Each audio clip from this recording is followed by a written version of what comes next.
너 도대체 머리가 어떻게 된 거냐? 네 엄마는 왜 집에도 못 들어가게 한 거야?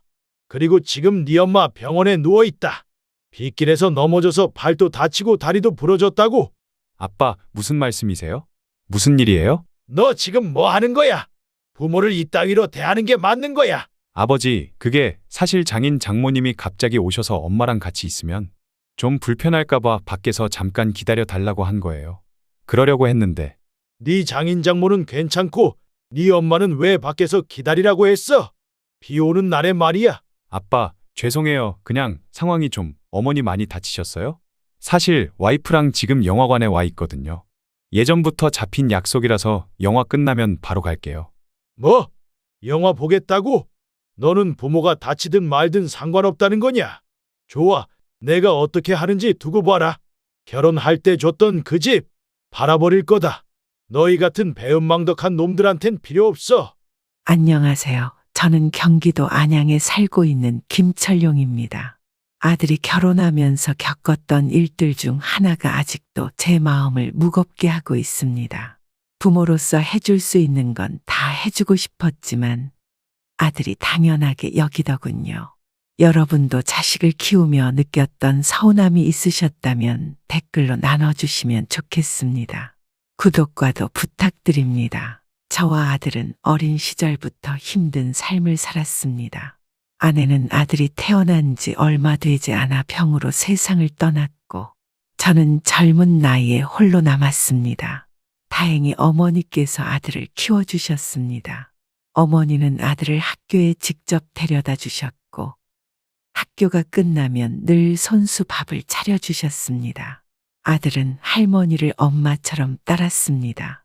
그러나 어머니마저도 오래 곁에 계시지 못했습니다.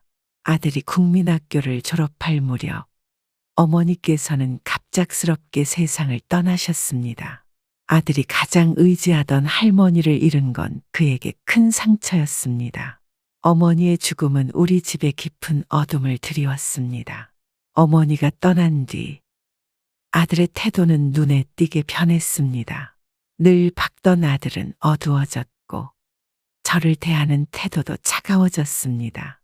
어느 날 저녁 퇴근 후에 밥을 먹고 있을 때 아들이 조심스럽게 입을 열었습니다.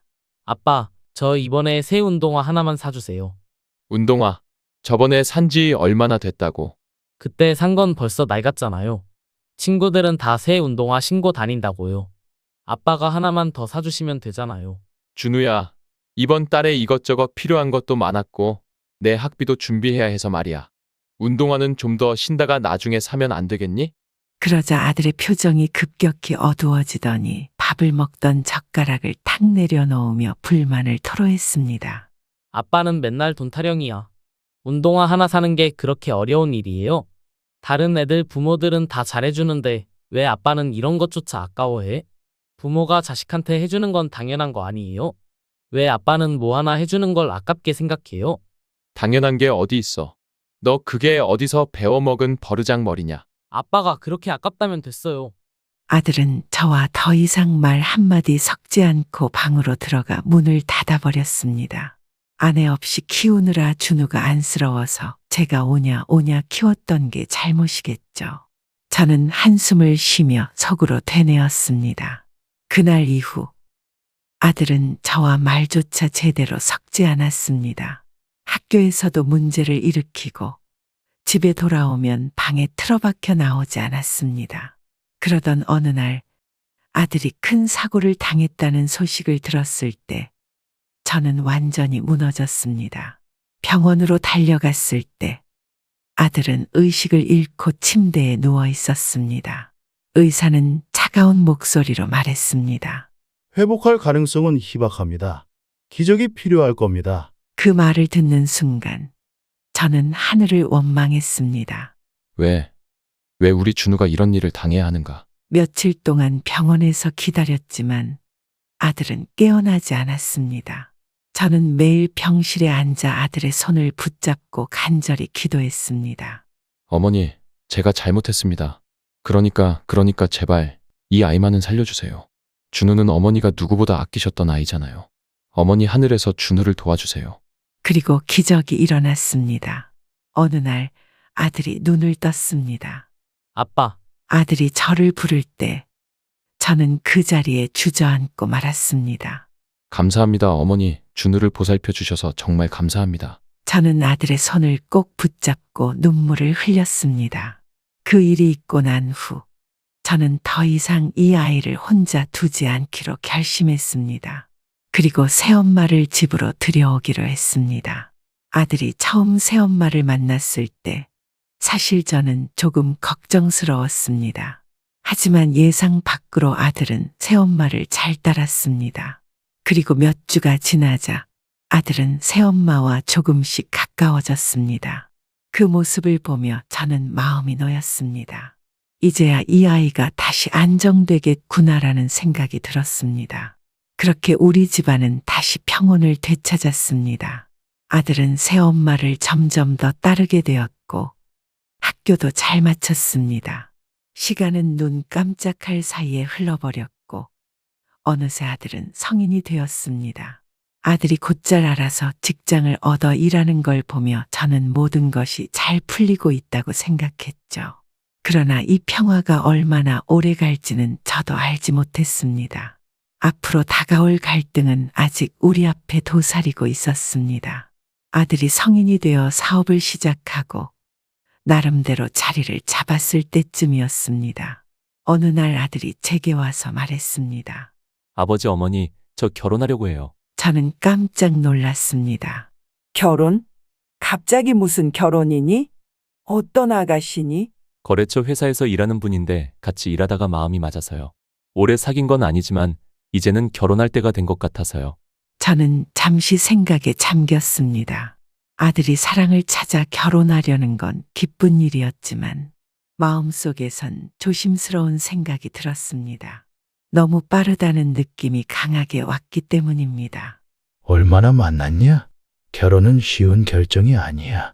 상대가 어떤 사람인지도 중요하고 집안도 꼭 봐야 한단다. 알아요, 아빠.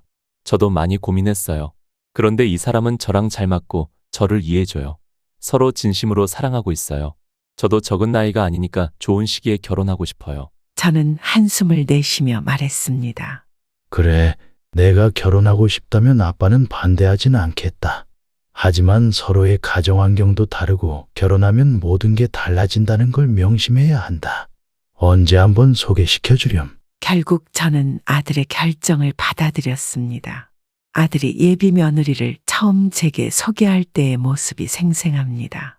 아들이 결혼할 사람이라며 데리고 온 예비 며느리는 노랗게 탈색한 머리에 빨간 립스틱이 인상적이었습니다. 진한 향수 냄새와 손에는 여러 장신구들이 치렁거렸습니다. 안녕하세요. 처음 뵙겠습니다.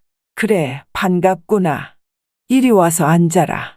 아들 준우는 옆에서 자연스럽게 대화를 이어갔습니다.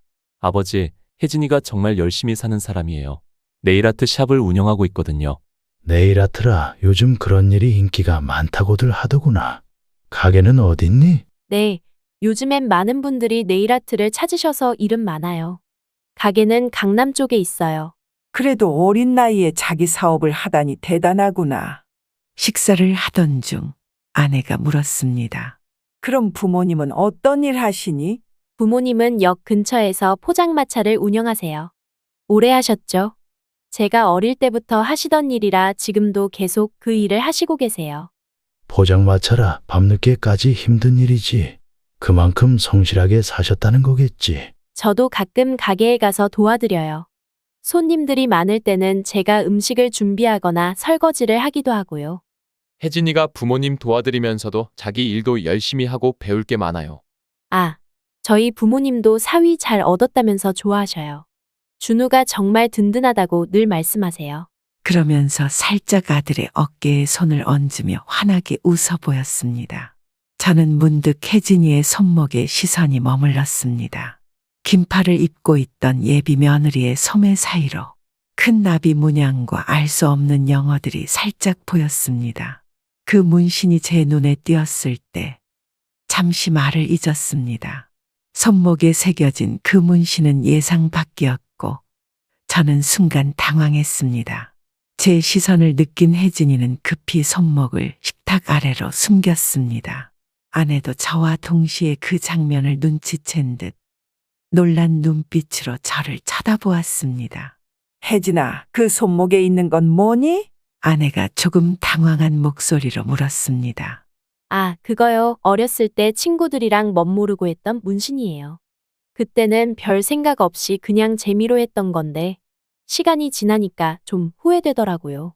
아내는 제 옆에서 조용히 있던 손을 내려놓고 혜진이를 바라보았습니다. 표정에서 느껴지는 놀라움과 실망감이 고스란히 드러났습니다. 그때는 제가 조금 방황하던 시기라서 지금은 별로 의미를 두지 않고 있어요. 후회도 되고요. 뭔가 마음 한구석이 무거워졌습니다. 아내 역시 말없이 저를 바라보았습니다. 그래, 아무튼 너희가 어린 나이도 아니고 결혼은 언제쯤 할 거니? 여자는 나이가 많으면 노산이라 힘들어. 그래, 준우가 어릴 때부터 아이를 참 좋아했는데 너희가 아이 낳으면 참 예쁘겠구나. 저는 흐뭇한 마음으로 말했습니다. 그러나 아들은 갑자기 차분하게 대답했습니다. 아빠, 사실 저희는 아이는 낳지 않기로 했어요. 아이를 낳지 않기로 했다고? 그게 무슨 소리냐? 애는 낳아야지. 요즘은 아이를 낳지 않고 사는 부부도 많아요. 저희도 그런 쪽으로 생각하고 있어요. 아이를 낳으면 많은 책임이 따라오잖아요. 저희는 그런 부담 없이 서로 행복하게 사는 게 더 중요하다고 생각해요. 아들은 진지하게 설명했습니다. 아이를 낳지 않으면 앞으로 둘만으로 어떻게 살겠다는 거냐? 저는 답답한 마음에 물었습니다. 그러자 예비 며느리가 나서서 말했습니다. 아버님, 요즘은 많은 사람들이 그렇게 살고 있어요. 아이를 낳고 키우는데 인생을 다 쏟아붓기보다는 저희 둘이서 즐기면서 살고 싶어요. 저는 그 말을 듣고 속이 답답해졌습니다. 하지만 아들과 며느리의 선택을 존중해야 한다는 생각에 더 이상 강하게 반대하지 못했습니다. 결국 저는 아들의 결정을 받아들였습니다. 아들이 혜진이를 사랑하고 두 사람이 함께 행복하길 바라는 마음에서 결혼을 허락했습니다. 준우가 결혼을 준비하던 때 나는 걱정이 앞섰습니다. 결혼은 축복받아야 할 일이지만 경제적인 부담도 만만치 않았으니까요. 특히 처가댁 형편이 어려워 사돈에게 도움을 기대하기도 힘든 상황이었습니다. 내가 해줄 수 있는 게 무엇일까 고민하던 중 문득 돌아가신 어머니께서 남기신 작은 아파트가 떠올랐습니다. 그 아파트는 내가 어렸을 때부터 살던 동네에 있던 곳이었는데 그때는 그냥 평범한 소형 아파트였습니다. 하지만 시간이 지나면서 동네에 개발바람이 불었고 부동산 가격이 급격하게 상승했습니다. 이건 어머니가 남겨주신 마지막 선물이 아닐까. 준우에게 그 돈으로 무엇을 해줄 수 있을까 생각했습니다. 며칠 뒤 나는 아들을 불러 앉혔습니다. 준우야, 내가 이제 결혼을 앞두고 있는데 집 문제는 생각해봤니? 내 할머니가 돌아가시고 남겨주신 작은 아파트가 하나 있었지 않냐?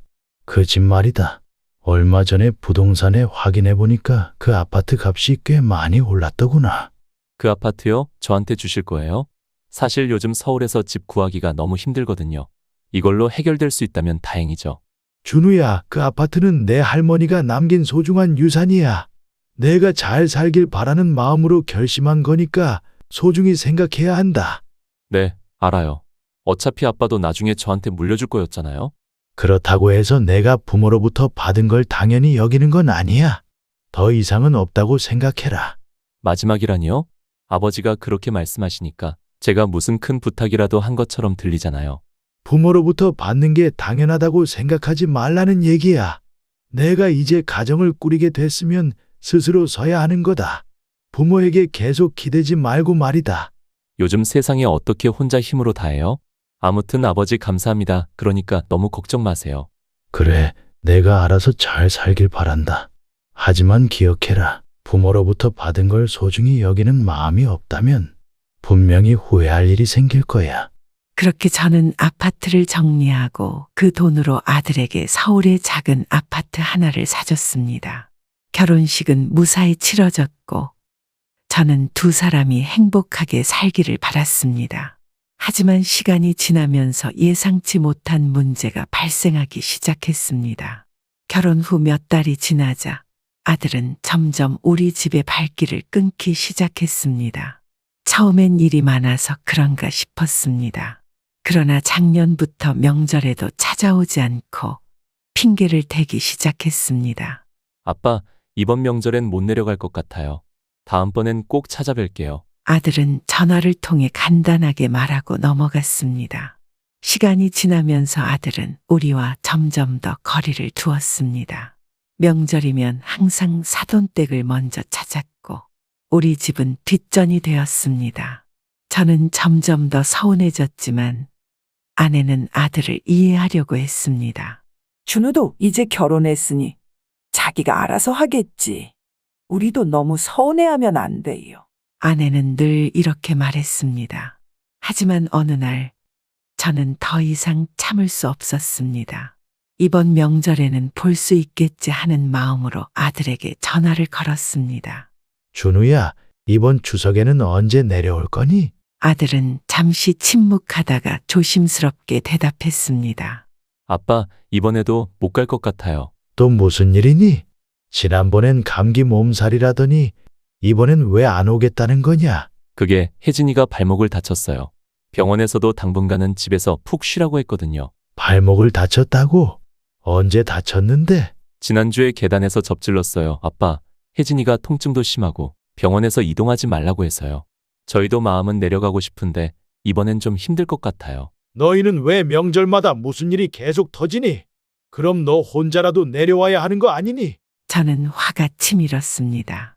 혜진이를 혼자 집에 어떻게 두고 가요? 다음번엔 꼭 갈게요. 아들은 더 이상 할 말이 없다는 듯 전화를 끊었습니다. 저는 전화를 끊고도 한동안 마음이 진정되지 않았습니다. 왜 저렇게 며느리에게만 휘둘리면서 매번 핑계를 대는지 아들이 예전 같지 않았습니다. 추석이 지나고 겨울이 깊어가던 어느 날 아내가 말했습니다. 준우가 요즘 너무 바빠 보이니까 제가 서울로 직접 가서 밥이라도 챙겨줄까 해요. 이대로 두면 끼니도 제대로 못 챙길 것 같아서요. 당신 혼자 서울까지 가겠다는 거야. 날도 춥고 무리하면 당신 몸이 더 상할 텐데 그냥 기다립시다. 준우 그놈이 와야지 당신이 짐까지 들고 어떻게 가. 하지만 아내는 이미 부엌에서 음식을 싸고 있었습니다. 냄비 안에는 진하게 양념된 갈비가 자작하게 끓고 있었고 그 특유의 고소한 냄새가 주방을 가득 채웠습니다. 아내는 국자로 갈비찜을 저으며 양념이 고기 속까지 잘 배도록 신경 쓰고 있었습니다. 갈비찜과 김치가 준비된 후 아내는 손을 닦고는 다시 마른 반찬을 만들기 시작했습니다. 마른 반찬은 간단한 듯해도 그 과정은 결코 쉽지 않았습니다.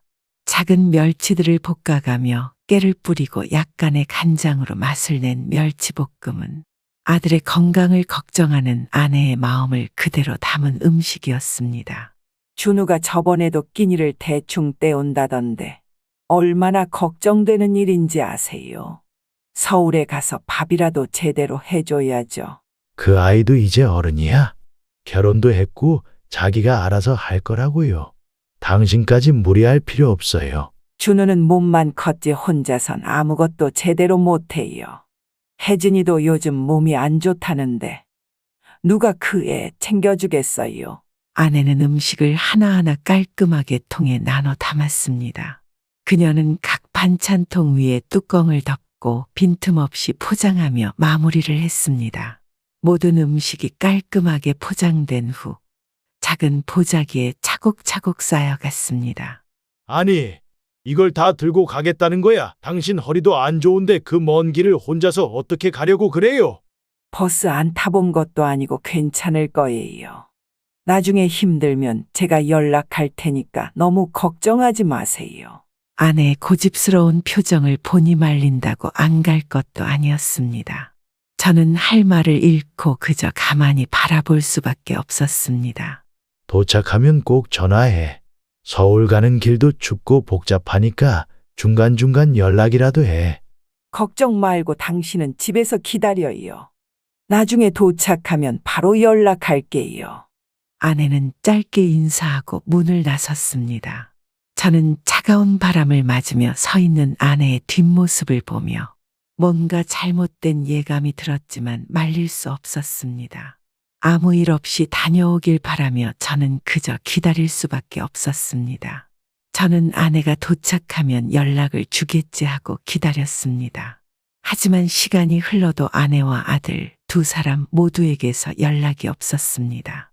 평소 같으면 도착했다는 문자라도 왔을 텐데 그날은 이상하게 조용했습니다. 저녁 무렵 불안감이 커져만 갔습니다. 저는 몇 번이고 아들에게 전화를 걸어봤지만 응답이 없었습니다. 아내도 마찬가지였습니다. 한참을 초조하게 기다리고 있을 때 갑자기 전화벨이 울렸습니다. 저는 급히 전화기를 들었습니다. 여보세요? 서울 시내 병원입니다. 혹시 이영자 씨 가족분 되시나요? 네, 맞습니다. 무슨 일이죠? 예, 환자분께서 넘어지셔서 팔과 다리에 타박상을 입으셨고 현재 입원 중이십니다. 머리를 부딪히셔서 뇌진탕 증세도 보입니다. 저는 전화를 끊자마자 허둥지둥 옷을 챙겨 입고 바로 서울로 올라갈 준비를 했습니다. 병원에 도착했을 때 아내는 응급실 침대에 힘없이 누워 있었습니다. 저는 떨리는 마음으로 아내의 곁으로 다가갔습니다. 여보, 몸은 괜찮아? 대체 어떻게 된 거야? 저는 아내가 다친 이유를 묻기 위해 조심스럽게 물었습니다. 당신 대체 어떻게 이렇게 다친 거예요? 준우는 만난 거예요? 아니요. 준우 얼굴 못 봤어요. 뭐라고요? 왜? 준우네 집에 도착했는데 갑자기 사돈이 오셨다고 하더라고요. 그래서 제가 들어가지 못했어요.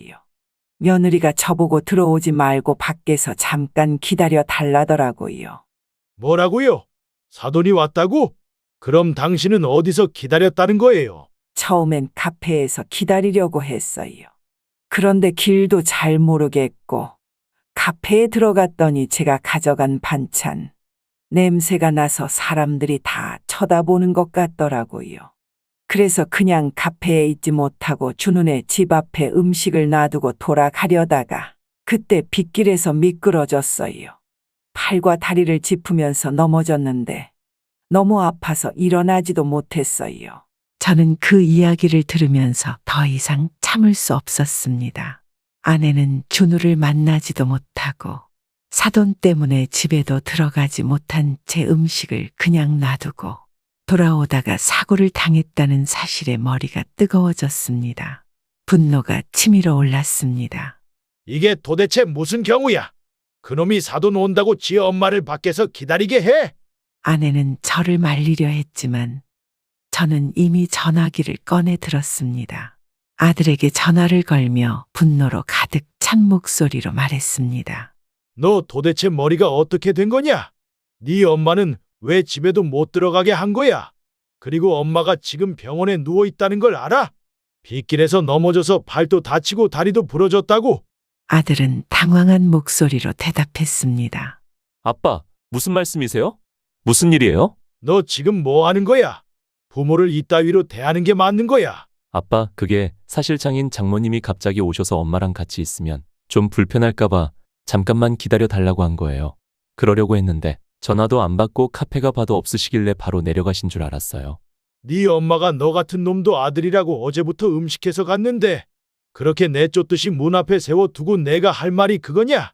네 장인 장모는 괜찮고 네 엄마는 왜 밖에서 기다리라고 했어? 비 오는 날에 말이야. 아빠, 죄송해요. 그냥 상황이 좀 어머니 많이 다치셨어요? 사실 저희 지금 영화관에 와 있거든요. 끝나고 바로 가볼게요. 뭐라고? 영화 본다고? 아빠, 혜진이랑 예전부터 잡힌 약속이라서 영화 끝나면 바로 갈게요. 당장 그딴 영화고 뭐고 다 집어치우고 병원으로 와. 어떻게 이런 상황에서 영화관에 앉아 있을 수 있는지 아들의 무책임함이 화가 나게 만들었습니다. 여보, 진정해요. 제가 넘어진 건 그저 운이 안 좋았을 뿐이에요. 너무 나무라지 말아요. 이게 애들 탓이 아니라고? 당신이 준우 보러 가서 고생하다가 이렇게 다쳤는데 그게 애들 책임이 아니면 누구 탓이란 말이에요. 그 순간 의사가 간호사와 찾아왔습니다. 의사는 차분한 표정으로 다가와 말했습니다. 환자분의 상태를 확인했는데 다행히 뇌진탕은 심하지 않습니다. 타박상도 금방 회복될 것으로 보이고 크게 걱정하실 필요는 없습니다. 저는 그 말을 듣고 한숨을 길게 내쉬었습니다. 긴장이 조금 풀리며 그나마 다행이라는 생각이 들었습니다. 아내도 저를 보며 살짝 미소를 지었습니다. 여보, 괜찮다니까. 이제 제발 화 좀 풀어요. 의사가 나가고 나서 저는 한숨을 쉬며 아내를 바라봤습니다. 괜찮다는 의사의 말을 듣고 저는 한시름 놓은 듯 병실을 나섰습니다. 병원 근처 편의점이라도 다녀올게. 그래도 아내가 크게 다치지 않아서 다행이다 하고 생각하며 계단 쪽으로 발길을 옮기던 그때 복도 끝에서 아들 내외의 목소리가 희미하게 들려왔습니다. 내가 뭐라 그랬어?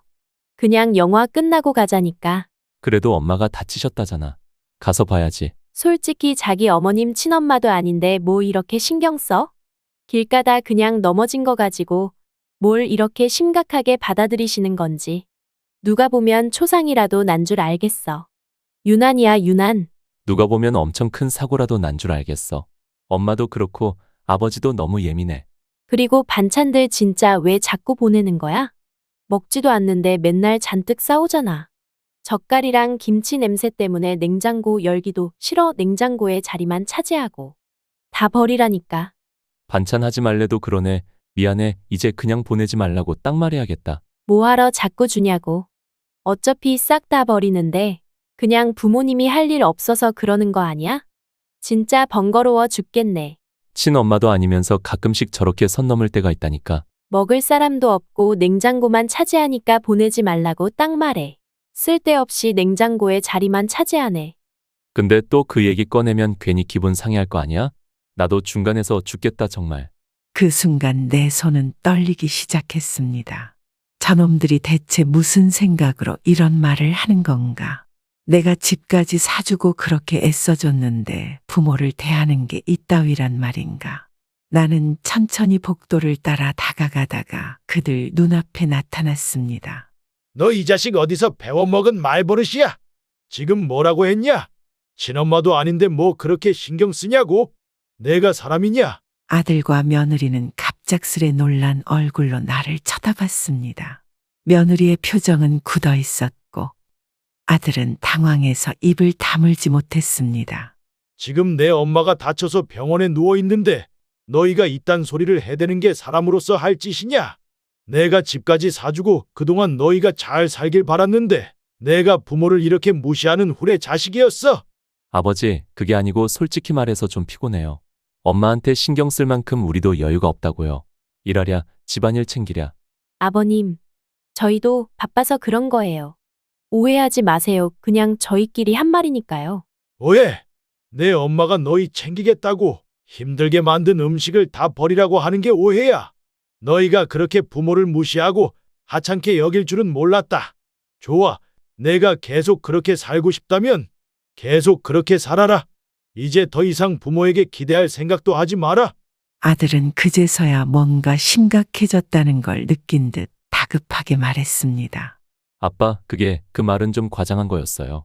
그냥 그때 피곤해서 짜증나서 실수로 말한 거지. 엄마를 무시하려는 건 아니었어요.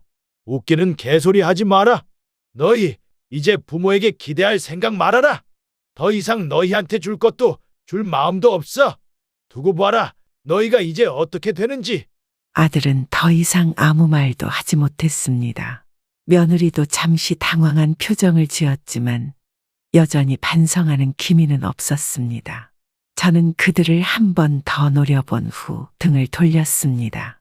더 이상 그들에게 줄 건 아무것도 없었습니다. 이제 그 집도 부모의 은혜도 사라질 겁니다. 아내의 퇴원을 도우며 아무 말 없이 병원 문을 나섰습니다. 집에 도착하자마자 아내를 소파에 앉히고 저는 바로 휴대전화를 꺼내 부동산에 전화를 걸었습니다. 여보세요. 예, 지난번에 아들네 결혼할 때 사줬던 그 아파트 있잖아요.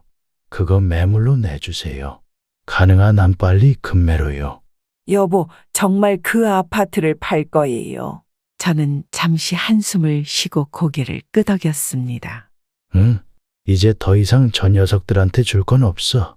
그들이 기대했던 모든 걸 없애는 게 맞아. 며칠 후 휴대전화가 울리기 시작했습니다. 화면에 뜬 이름은 아들이었습니다. 지금쯤 부동산에서 집을 내놓은 소식을 들었겠죠. 잠시 후 다시 전화가 울렸습니다. 이번엔 며느리였습니다. 평소엔 명절이나 생일에도 핑계를 대며 연락 한 번 없던 애들이 이제 와서 자기들 필요할 때는 이렇게 번갈아 가며 전화를 해대고 있었습니다. 마치 불이라도 난 것처럼 전화기가 쉬지 않고 울려댔습니다. 참 우습기도 하죠. 필요할 때만 이 난리라니. 평소엔 아프다느니 바쁘다느니 하면서 핑계만 대더니 이제 와서야 이 난리라니. 저는 미소를 지으며 그들의 전화를 무시했습니다. 전화가 계속 울리며 끊임없이 들려왔지만 더 이상 그들에게 할 말은 없었습니다.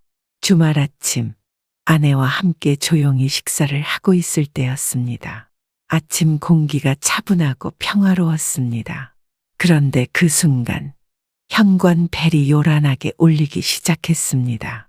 벨소리가 계속해서 울려대는 걸 보니 뭔가 심상치 않은 일이 틀림없다는 생각이 들었습니다. 저는 천천히 자리에서 일어나 문을 열었습니다. 문을 열자마자 아들과 며느리가 초췌한 얼굴로 서 있었습니다. 아버지, 갑자기 이렇게 찾아와서 죄송해요. 전화를 안 받으셔서. 아들의 얼굴은 어딘가 힘겨운 표정으로 가득 차 있었습니다. 그리고 그 옆에 있던 며느리는 눈이 붉어져 있었습니다. 평소와는 다르게 완전히 무너진 표정이었고 그녀는 눈물을 흘리며 말을 꺼냈습니다. 며느리는 더욱 눈물을 흘리며 말을 이어갔습니다. 아버님, 저희 진짜 잘못했어요. 정말 후회하고 있어요. 그런데 저희 부모님도 너무 어려우세요. 기초생활수급비로 겨우겨우 버티고 계신데 그래서 제가 번 돈도 많이 드리고 있어요. 그런데 지금 집까지 없으면 저희 진짜 어디로 가야 할지 모르겠어요. 그동안 저희가 정말 잘못했어요. 며느리는 손을 비비며 간청했습니다. 눈물로 범벅이 된 얼굴을 들고는 절박한 눈빛으로 저를 바라보았습니다. 제발 한 번만 더 기회를 주세요. 제가 다 잘못했어요. 정말 반성하고 있어요. 제발 아버님, 제발요. 혜진이 말대로 아버지, 저희가 정말 잘못했어요. 앞으로는 저희가 달라지겠습니다. 그러니까 제발 한 번만 더 기회를 주세요. 아들은 주저하며 고개를 숙였고 저를 제대로 보지 못한 채 무릎을 꿇었습니다. 그 모습이 참으로 애처로웠지만 동시에 저는 그들의 배은망덕한 태도가 다시 떠올랐습니다. 아버지, 제발 한 번만 봐주세요. 할머니가 살아 계셨으면 분명 저를 이해해 주셨을 거예요. 할머니가 저를 보셨으면 한 번은 더 기회를 주셨을 거예요. 저는 그들의 말을 들으며 복잡한 감정이 몰려왔습니다. 과연 이들이 진심으로 뉘우치고 있는 걸까? 아니면 그저 이 상황을 모면하기 위해서 이렇게 무릎을 꿇고 있는 걸까 하는 의심이 머릿속을 스쳤습니다. 나는 묵묵히 그들의 모습을 지켜봤습니다. 아들의 떨리는 목소리, 며느리의 처절한 눈물, 그 모든 것이 눈앞에서 펼쳐지고 있었습니다. 명절마다 핑계를 대며 모습을 감추더니 이렇게 절박해져서야 나를 찾아와 빌고 있는 그 모습이었습니다. 나는 천천히 한숨을 내쉬었습니다. 고개 당당히 들고 그리 당당할 땐 언제고 이제 와서 우는 소리 하는구나. 그동안 내 엄마가 어떻게 너를 위해 헌신했는지 생각이나 해봤냐? 내가 지금 와서 무릎을 꿇는다고, 눈물을 흘린다고 내가 너를 용서할 거라고 생각하냐? 매번 변명만 해대면서 부모를 외면한 게 하루 이틀이냐? 그들의 애원에도 불구하고 내 마음은 미동도 하지 않았습니다. 너희는 이제 부모 덕 볼 생각하지 마라. 그 집도 내 마음도 이미 떠났다. 내가 나를 무시하고 며느리 말만 듣고 살아온 결과다. 내가 너희에게 더 이상 줄 건 없어. 아들의 얼굴이 순식간에 창백해졌고 며느리는 울부짖었습니다. 아버님, 제발, 제발요. 그녀는 절박하게 울면서 제 바지 가랑이를 놓지 않았습니다. 손으로 바지 가랑이를 꽉 쥔 채 울며 애원하는 그 모습이 참 처절했습니다. 이 모든 상황이 너무도 우스웠습니다. 머리가 멍청하면 몸이 고생하는 거야. 내가 무슨 말을 해도 이제는 소용없다. 저는 냉정하게 말하며 며느리의 손길을 떨쳐내고 그 자리를 돌아섰습니다. 나는 그들을 등지고 천천히 방으로 돌아섰습니다. 이제 남은 건 내 삶뿐이었습니다. 더 이상 내가 그들을 위해 할 수 있는 일은 없었습니다. 아들 내외가 나가고 나서 집안은 적막이 감돌았습니다. 텅 빈 공간에 저와 아내만 남아있으니 모든 것이 너무나 조용하게 느껴졌습니다. 그 순간 문득 어머니 생각이 났습니다. 천천히 일어나 거실 구석에 걸린 어머니의 사진을 바라보았습니다. 어머니가 돌아가신 후 남겨주신 작은 아파트. 어머니가 힘들게 일구신 그 유산으로 손주가 보금자리를 얻을 수 있었지만 오늘 저는 그 아들을 내쫓고 말았습니다. 어머니, 제가 오늘 준우를 내쫓았습니다. 이 집도 이제 그 애에게는 없습니다. 어머니께서 이 모습을 보셨다면 분명 저를 꾸짖으실 것 같았습니다. 어머니는 자식이 부모의 모든 걸 가져가도 아깝지 않다고 늘 말씀하셨으니까요. 손주를 위해서라면 더 참으라고 하셨을지도 모릅니다. 그런데 어머니, 저는 더는 이 애들을 감당할 수가 없습니다. 평생을 준우 뒷바라지하며 살았고 이제는 그 짐에서 벗어나고 싶습니다. 어머니, 제가 지금 잘하고 있는 걸까요? 어머니라면 뭐라고 하셨을까요? 힘든 저를 이해해 주실 수 있을까요? 저는 어머니의 사진을 바라보며 속으로 물었습니다. 자꾸만 그 답을 찾으려 하면서도 속에서 피어나는 쓸쓸함은 쉬 가라앉지 않습니다. 너무 오래 자식들에게 기대고 그들에게 내 마음과 정성을 쏟아부었습니다. 그러나 그 결과가 배은망덕함이라면 이제는 나를 위해 살아야 한다는 걸 깨달았습니다. 여러분의 인생을 다시 한번 돌아보세요. 자식들에게 모든 것을 쏟아붓기 전에 나 자신을 위한 시간도 필요하지 않나요? 지금이 바로 그 순간일지도 모릅니다. 여러분도 스스로의 삶을 찾고 남은 날들을 행복하게 보내세요. 영상이 마음에 드셨다면 구독과 좋아요 그리고 여러분의 생각을 댓글로 남겨주세요. 여러분의 이야기를 듣는 시간이 저에겐 큰 힘이 됩니다. 다음에도 여러분에게 공감과 위로를 드릴 수 있는 이야기로 찾아뵙겠습니다. 지금까지 함께 해주셔서 감사합니다.